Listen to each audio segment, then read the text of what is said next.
이 원화 기준으로 9천만 원을 현재 촬영 시점에서는 돌파를 했습니다. 센터장님 보시기에 지금 이 중요한 구간을 돌파한 이유와 그리고 이런 추세들이 전고점 돌파까지 이어질 수 있을지. 과거 트렌드로 봤을 때도 사실 미국 대선 같은 어떤 이벤트 직전에 조금 오르는 성향이 있었고, 저는 약간은 조심스러운 게 네, 구독자님들 반갑습니다. 박 작가입니다. 네, 요즘 비트코인을 비롯해서 이 암호화폐 시장의 상황이 심상치 않습니다. 연이어서 중요한 구간들을 돌파하면서 지금 3개월 만에 가장 큰 변동성이 나오고 있습니다. 그래서 시장에서는 과연 이 비트코인의 방향성이 어디로 향하게 될지 많은 궁금증들이 나오고 있는데요. 오늘 코비 리서치 센터의 최윤영 센터장님 모시고 시장의 방향성과 지금 시점에서 가장 주목해야 되는 포인트들 한번 짚어보겠습니다. 센터장님 안녕하세요. 안녕하세요. 네, 잘 지내셨죠? 네, 너무 오랜만에 인사드립니다. 네, 저희 한 거의 3개월 만에 된 네. 것 같습니다. 그동안에 어떻게 지내셨는지 저희 구독자분들께 근황 좀 네. 소개해 주시면 좋겠습니다. 네. 안녕하세요. 코빗의 최윤영입니다. 저는 좀 바쁘게 지냈는데 그래도 그 와중에 박 작가님 채널에 와서 이렇게 인사드리게 돼서 기쁘게 생각합니다. 네, 그동안에 굉장히 좀, 아무래도 시장에서 가상자산 이용자 보호법 개정도 있었고, 그리고 지금 시장이 변동성도 워낙 많다 보니까 또 매체라든지 여러 기관들에서 좀 찾으시는 목소리들도 많이 있을 것 같은데, 시장이 좀 어떻게 많이 바쁜 것들이 체감이 많이 되시나요? 뭔가 달라진 부분들이? 아무래도 지금 이따 말씀도 드리겠지만 미국 대선도 있을 수 있고, 또 아무래도 기관 자금 쪽에서 이런 움직임이나 이런 거를 이제 트래킹해야 될 필요성이 많이 높아졌기 때문에, 그리고 또 이제 연말 저희가 전망을 해야 되는 시점이 가까워지면서 사실 여러 가지 팩터를 고려해야 되는 부분이 있는 것 같습니다. 연말 전망 보고서 저도 되게 많이 기대하고 있는데, 지금 작성 중이신 건가요? 지금 이제 뭘 써야 될지만 사실 논의 중에 있습니다. 좋은 또 지난번 보고서처럼 좋은 보고서 또 기대하고, 또 만약에 나오면 저희 또 방송 한번 나오셔가지고, 네. 보고서 내용 한번 또 소개해 주시면 너무 좋을 것 같습니다. 네. 네, 그러면 이제 본격적으로 한번 제가 좀 이야기를 나눠볼 텐데, 원래 이제 준비되어 있지 않은 질문인데, 저희가 모시기 전에 갑자기 또 가격이 많이 변동성이 생겨가지고, 이 원화 기준으로 9천만 원을 현재 촬영 시점에서는 돌파를 했습니다. 그래서 시장에서는 여러 가지 이유들을 들면서 어떤 이유로 돌파했다라는 이야기들이 나오고 있는데, 센터장님 보시기에 지금 이 중요한 구간을 돌파한 이유와 그리고 이런 추세들이 전고점 돌파까지 이어질 수 있을지 어떻게 보시나요? 일단은 지금 9천만 원, 원화 기준으로 9천만 원 이상 오른 거는 아무래도 지금 11월 6일인가요? 미국 대선 직전에 네. 과거 트렌드로 봤을 때도 사실 미국 대선 같은 어떤 이벤트 직전에 조금 오르는 성향이 있었고, 그리고 또 아까 연고점 이제 돌파할 거냐 했을 때 저희 계산했을 때는 한 10% 내외 정도로 지금 되는데, 사실은 돌파에 있어서는 저는 약간은 조심스러운 게, 사실 이 정도까지 오르면 사실 선물 시장 쪽에서 충분히 숏 포지션에 대한 어떤 구축 기대라거나 아니면 구축 가능성이 조금은 더 높아지는 거기 때문에, 그래서 연고점 물론 돌파할 수도 있겠지만 돌파 가능성에 있어서는 조금은 신중해야 되지 않나라고 생각을 합니다. 지금 현재 시점은 갑자기 많이 올랐기 때문에 네. 여러 가지 기관들이 또 이해관계가 워낙 다르다 보니까 또 어떤 움직임들이 나올지를 우리가 지금 시점에서 파악한다는 거는 너무 어렵다라는 의미로 해석을 하면 되겠습니다. 네네.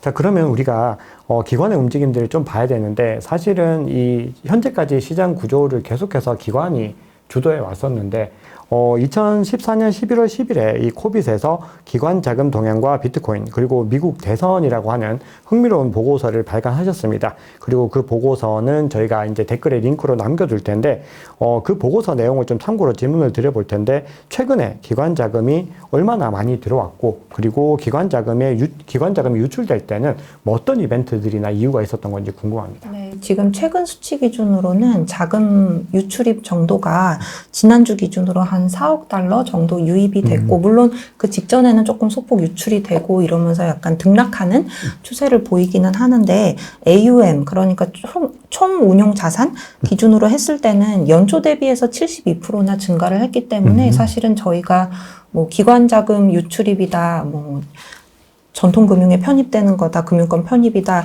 이러면서 굉장히 중요하다라는 메시지를 드리는 반면에 사실 가격적인 측면에서는 이게 뭔가 반영이 되는 건가라고 이제 좀 이렇게 좀 걱정하시는 분들도 계실 것 같아요. 그런데 그 이유에 대해서는 뭐 이따가도 말씀을 드리겠지만 사실 기관이 이렇게 들어온다는 게 전에도 말씀드린 적이 있는 것 같은데 이게 한 온보딩이라고 해서 이게 뭔가 자체적인 심사 과정 그리고 뭔가 모건 스탠리인가요? 모건 스탠리처럼 뭔가 이런 ETF를 우리가 관리해야 되겠다. 그리고 우리 클라이언트들한테 이거를 한번 보여주자라고 이제 결정하는 과정이 그래도 적어도 한 2, 3년? 2, 3년이요? 걸리거든요. 그러니까 어떤 전반적인 금융권은 이제 포섭되는데 네. 2, 3년이라는 시간이 걸리기 때문에 그만큼 그래서 약간 장기적인 상승 재료입니다라는 말씀을 드리는 것 같아요. 그래서 가격적인 체감은 조금은 덜 하시겠지만 사실 연초 대비해서 한 58% 정도 올랐죠. 비트코인 네, 그렇죠. 가격이. 그렇기 때문에 이게 연초에 어떤 주된 상승 요인 중 하나가 비트코인 현물 ETF 승인이었고 그에 따른 어떤 기관 자금 편입 이런 거였기 때문에 어떤 장기적인 상승 요인이라는 데에는 변함이 없다고 말씀을 드립니다. 어떻게 보면 지금은 준비 단계가 아직까지 마무리되지 않았고 네. 지금 이게 완료되려면은 센터장님 말씀으로는 전체적인 준비가 이제 기반이 완료가 돼서 본격적인 시동은 대략적으로 2년에서 3년 정도가 소요되는데 지금 그러면 현물 ETF 이후로 아직까지는 뭐 1년이 채 안 된 기간이니까 조금 더 장기적으로 보고 접근을 하는 게 더 맞다고 네, 그렇게 맞습니다. 해석을 하면 되겠습니다. 자, 그러면은 우리가 또 이런 질문이 좀 궁금할 수 있는데 그럼 이 기관들이 유입되는 기관들은 우리가 익히 알고 있는 그런 전통 금융 기관들인가요? 가령 앞서 말씀 주셨던 뭐 모건 스탠리라든지 뭐 골드만삭스 같은 그런 회사들을 의미하는 걸까요? 그래서 약간 그렇게 생각을 하실 수 있을 것 같은데, 여기서 기관이라는 거는 뭐 마이크로 스트래터지나 뭐 마라톤 디지털 같은 여러 기업들을 포함한 포함해서. 개념입니다. 네. 그래서 일반 기업들은 그럼 도대체 뭘 하냐라고 궁금하실 수 있는데, 비단 마이크로 스트래터지 같은 기업이 비트코인을 구축하는 것뿐만 아니라 최근에 한 사례를 드리면 마라톤 디지털이라는 어떤 굉장히 메이저급 채굴 기업이 뭐 몇 달 좀 지나긴 했지만 전환사채를 발행을 해서 그렇죠. 네. 그 자금으로 비트코인을 우리가 사겠다, 그러니까 매입하겠다 이렇게 했는데 그게 결국에 뜻하는 바는 뭐냐면 채굴 기업 같은 경우는 채굴을 통해서 어떤 원래는 기존의 어떤 점진적으로 비트코인을 구축해 나가는 방법에서 이 전환사채 발행이라는 거는 우리가 조금 많은 양의 비트코인을 사고 싶다 이런 의지이기 때문에 네. 결론적으로는 이 기업들이 결국에 가상자산 시장을 어떻게 보고 있는지를 우리가 알 수 있는 거고, 그리고 마이크로 스트래터지 같은 경우도 최근에 전환사채 발행뿐만 아니라 디파이언스라는 운용사가 마이크로 스트래터지 단일 주식을 가지고 레버리지하는 아마 티커가 MSTX일 거예요. 그런데 네. 이 ETF를 이제 승인을 받아서 출시를 했습니다.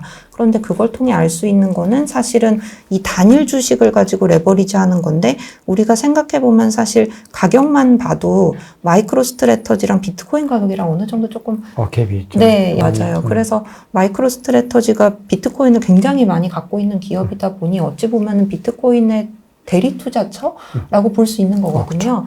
그렇다 보니까 이런 기관의 편입이 결국에는 어떤 비트코인의 대리 투자처라던가 아니면 정말 비트코인을 활용해서 레버리지 ETF라던가 아니면은 기존에는 없었던 더 많은 어떤 금융 상품을 출시하고 이런 거기 때문에 어떤 저변 또 확대되는 거고, 조금 더 이제 가상자산을 활용하고 금융상품적으로도 접근이 가능한 여러 가지 다양한 어떤 상품들이 나오는 거기 때문에 어떤 가격적인 측면뿐만 아니라 어떤 기관의 어떤 이런 영향이 정말 시장에 미치는 게 굉장히 넓다를 꼭 기억을 해주셨으면 좋겠습니다. 네, 오센터장님 말씀 들으니까 우리가 생각하는 그런 단순한 측면을 그냥 담는다의 수준을 넘어가지고 그 기반들, 그 인프라가 굉장히 확장되고 있는 그 국면들이 많이 보이게 되고, 이런 흐름들이 결국은 시간이 지나면서 계속 쌓이게 되면은 비트코인 가격은 상승할 수밖에 없는, 어떻게 보면 그런 동력들을 가지게 되는 건데, 자, 그럼에도 이제 좀 구독자분들, 그 투자자들 입장에서는 아무래도 좀 궁금한 게 이 기관 자금이 유출입이 된다라고 하는 거를 굉장히 좀 중요한 시그널로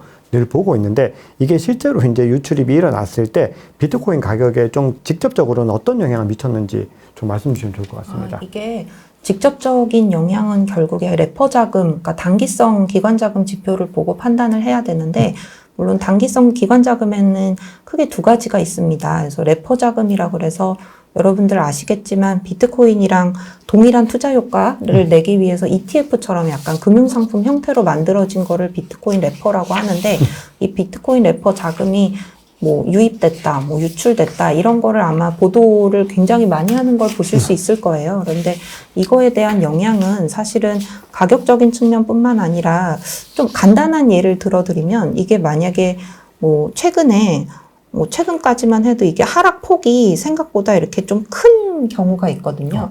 그럴 때는 어떤 경우냐면 물론 다양한 경우가 있겠지만 아까 말씀드렸던 선물 시장 쪽에서도 만약에 이게 상승 흐름이니까 약간 상승장을 베팅해야 되겠다. 그래서 롱 포지션을 구축을 했는데 어떤 요인에 의해서 시장이 하락한다. 그러면은 이게 사실은 하락이라는 게 어떤 롱 포지션 청산의 원인이 될 수도 있지만 롱 포지션 청산이 결국에는 낙폭을 키우는 어떤 원인으로도 작용을 하는 거니까요. 네. 그렇게 됐을 때는 이게 단기적인 가격 영향을 우리가 알 수 있는 사례 중 하나라고 저는 생각을 합니다. 맞습니다. 자, 그러면은 지금 뭐 계속해서 가격의 등락들이 좀 이어져 왔던 것이 아직까지는 현물 거래보다는 좀 선물 거래의 영향이 조금 더 있다라고 센터장님 보고 계신가요?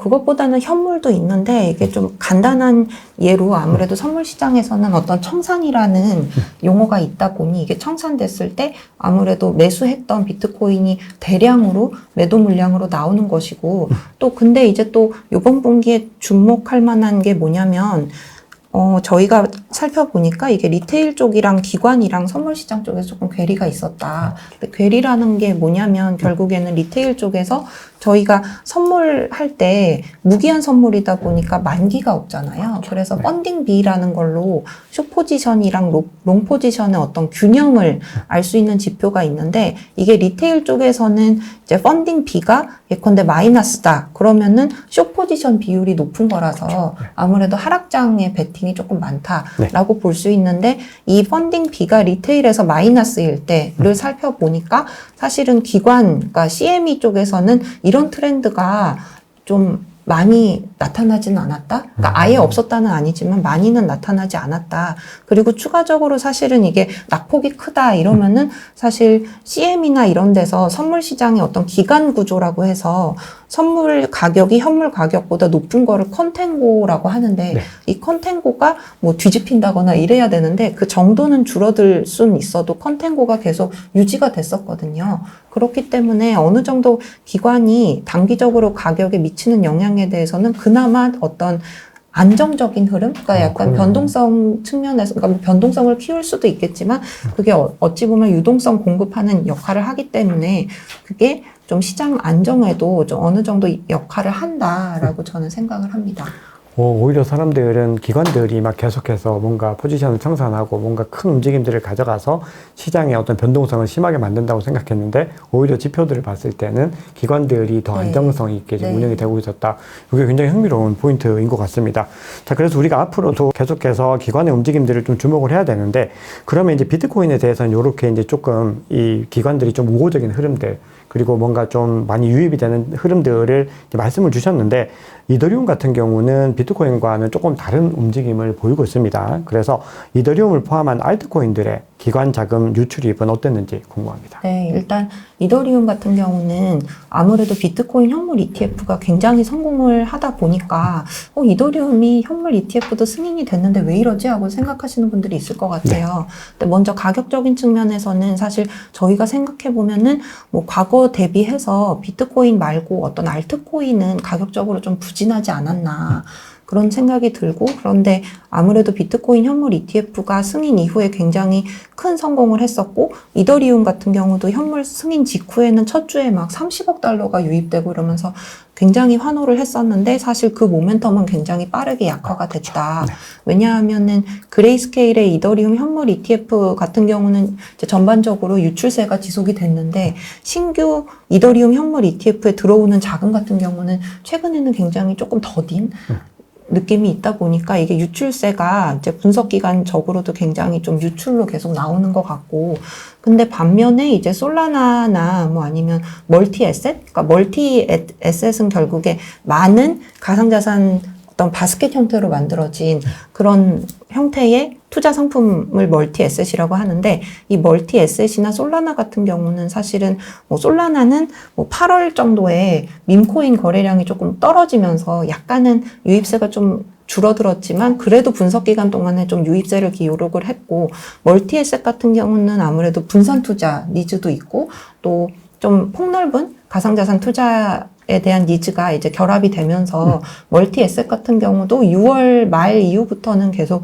유입세를 기록을 하고 있기 때문에 이런 어떤 알트코인 ETF 같은 경우도 조금 좀 다양한 트렌드가 나타나고 있다라고 말씀을 드립니다.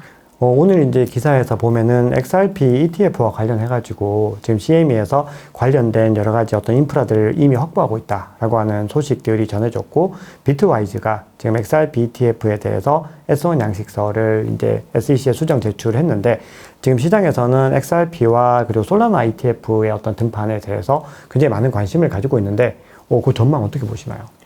일단은 중요한 게 과연 이게 신청까진 좋은데 과연 승인될 것이냐, 승인되면 언제 될 것이냐, 이게 조금 중요한 것 같아요. 그런데 일단은 원론적으로, 그러니까 과거 기준으로만 말씀을 드리면은 아직은 CME의 선물 ETF가 승인이 안 됐고, 선물 ETF가 왜 승인돼야 되냐면 결국에 SEC가 어떤 현물 ETF를 승인하기 위해서는 선물 시장에서 약간 비슷한 동일한 자산을 기반으로 만들어진 ETF가 어떤 식으로 지금 거래가 되고 있고 혹시 뭔가 위험은 없는가, 이런 모니터링 할 수 있는 어떤 자료 기반이 되는 건데, 네. 이게 현물 ETF, 지금 말씀하신 알트코인 ETF 같은 경우는 아직 선물 ETF가 이제 승인이 안 됐고 거래도 안 되고 있기 때문에 그게 하나고, 그리고 비트코인 현물 ETF 같은 경우도 사실 선물 ETF 다음에 어떤 그 SEC한테 줄 수 있는, 모니터링 할 수 있는 그 기간이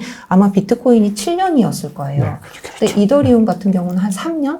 3년까지 떨어지긴 해서 이게 3년 미만 안에 승인될 가능성은 굉장히 높고, 그리고 어찌됐건 비트코인이랑 이더리움이라는 어떤 가상자산을 오케이 해줄게 하고서 이제 현물 ETF로 승인을 했으니까 또 그만큼 기간도 낮아지겠지만, 사실은 어떤 과거 어떤 기록들, 어떤 이런 흔적들을 봤을 때는 선물 ETF가 없는 게 조금 큰 것 같고, 그런데 다만 이게 조금 기대해 볼 수 있는 거는, 이게 SEC가 지금까지는 계속 가상자산에 굉장히 비판적이었는데 적어도 대선 두 후보가 누가 되든지 간에 적어도 가상자산이 이제는 초당적 이슈로 올라왔거든요. 그렇죠. 네. 왜냐면 대선 앞두고 이제 여론조사를 많이 하게 되는데, 이게 공화당 지지자랑 민주당 지지자가 거의 동일한 비율로 가상자산을 갖고 있고, 그리고 우리 모두 가상자산에 관심이 있다, 이렇게 나오면서 사실은 의회에 지금 뭔가 문제가 되고 있는 법안들 같은 경우도 지금 공화당이랑 민주당이 동일하게 동의한다 이러면서 패스한 적도 있고, 이렇기 때문에 맞습니다. 가상자산이 이미 초당적 이슈로 올라와서 앞으로는 어떻게 될지 제가 감히 예상하기는 어렵지만, 그래도 선물 ETF가 없다는 점은 그래도 좀 리스크가 아닐까 생각이 들어요. 그럼 어떻게 보면 약간의 시간의 문제일 수 있고, 전체적인 시장의 어떤 비트코인을 비롯한 암호화폐에 대한 미국의 정책의 어떤 분위기들로 봤을 때는 장기적으로 나올 가능성이 좀 있는 부분은 센터장님도 동의를 하시는 부분인가요? 네. 그거는 결국에 시간 문제이지 않을까. 그런데 이제 미국에서 과연 기존 절차를 무시하고 될 건가? 해줄까에 대해서는 저희가 좀 고민을 해봐야 될 것 같고, 만약에 정말 말씀하신 솔라나라거나 리플 현물 ETF가 정말 선물 없이 조금 기간은 걸려도 된다 했을 때는 다른 알트 기반 ETF도 우리가 충분히 기대해 볼 수 있는 거죠. 그렇죠. 네. 맞습니다. 이게 뭔가 이제 비트코인, 이더리움 다음에 솔라나, XRP까지 가게 되면은 이제 어떤 형평성의 측면에서도 그렇고, 각 프로젝트들마다 ETF가 나오던 성과는 전부 다 제각각일 네. 테고, 다들 기관들도 그런 것들을 고려해서 ETF를 만들 텐데, 결국은 그럼에도 만약에 거기까지 가게 되면은 이제 뭔가 릴레이식으로 계속해서 도전은 좀 일어날 수 있겠습니다. 그리고 리플이랑 관련해서 업데이트 드릴 게, 리플 같은 경우가 이게 아마 파이널 항소 기한이 아마 오늘일 거예요. 네. 교차 항소 기간. 네. 네네. 그래가지고 만약에 SEC가 벌금 좀 낮추자, 약간 벌금, 그러니까 돈 액수적으로 이렇게 뭔가 제스처를 한다거나 이러면은 뭐 정말 리플한테 정말 유리한 거고 그게 아니라 뭐 원점으로 다시 돌아가는 가능성도 있는데 그래서 아마 리플 같은 경우는 그래도 요번 주까지는 이게 SEC와 소송이 결과가 지금 어떻게 되는지를 꼭 살펴보시는 게 좋을 것 같습니다. 맞습니다. 이거 같이 모니터링 하시면서 또 투자하신 분들께서는 계속해서 또 자산을 모니터링을 하셔야 되니까 이 관점들 소송이 지금 어떻게 보면 제일 중요한 국면이기 때문에 확인을 하시면 너무 좋을 것 같습니다.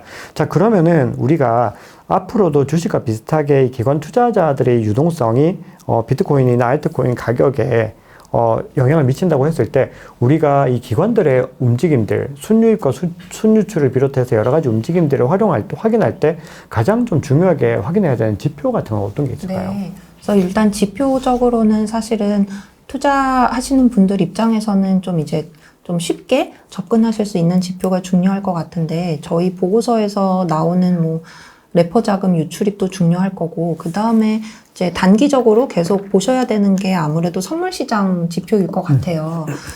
아무래도 이제 뭐 자금 조달 시장이라거나 뭐 코인베이스 주주 서한이다 이런 건 아무래도 분기별로 트래킹해야 되는 조금 불편한 점이 있는 반면에 선물 같은 경우는 뭐 미결제 약정, 그러니까 지금 대기 중인 아직 결제되지 않은 그 약정 같은 경우가 뭐 만약에 늘어난다. 그러면은 그게 굉장히 어찌됐건 상승장 베팅이든 하락장 베팅이든 그런 건 아직 몰라도 미결제 약정이 쌓인 거는 그만큼 어떤 투자자들이 관심이 조금 높다. 그런 거 알 수 있는 거고 펀딩비 같은 경우도 뭐 아까 말씀드렸던 대로 숏과 롱의 균형을 볼 수 있는 거니까 이게 마이너스다. 그러면은 숏이 조금 우세구나. 하락장의 기대가 되게 높구나고 플러스면은 상승장에 대한 기대를 우리가 알 수 있는 거니까 적어도 선물 시장이나 현물 시장에 대한 거 지금 한 3가지 말씀드린 것 같은데 3가지 정도는 트래킹 하시는 게 좋을 것 같습니다. 자, 그러면은 이제 앞으로도 우리가 그 기관의 자금들을 계속해서 모니터링을 해야 되는데 앞으로도 비트코인의 장기적인 가격 상승에서는 이 기관 자금이 꾸준히 중요한 역할을 할 것이다. 이렇게 보시나요? 네, 꾸준히 중요한 역할을 할 것 같고 그리고 이제 앞으로는 뭐 가상자산 시장 내에 별다른 이슈가 없는 이상은 사실은 이제 뭐 미국이나 중국 같이 주요국 양적 완화가 아무래도 기조가 전환이 됐기 때문에 앞으로는 조금 가상자산에 그래도 우호적인 매크로 환경이 조성이 되지 않을까라고 생각이 듭니다. 네, 그러면 1부 마지막 질문 한번 해보겠습니다. 자, 지금 11월 이제 5일에서 7일 한국 시각으로 한 그 정도에 미국 대선 이제 치러지게 되는데 지금 대선을 기점으로 해서 가격이 상승하다 보니까 많은 관심들이 대선에 좀 집중되고 있는 모습들을 보이고 있는데 이 대선을 전후로 해서 비트코인 가격 전망 어떻게 보시나요?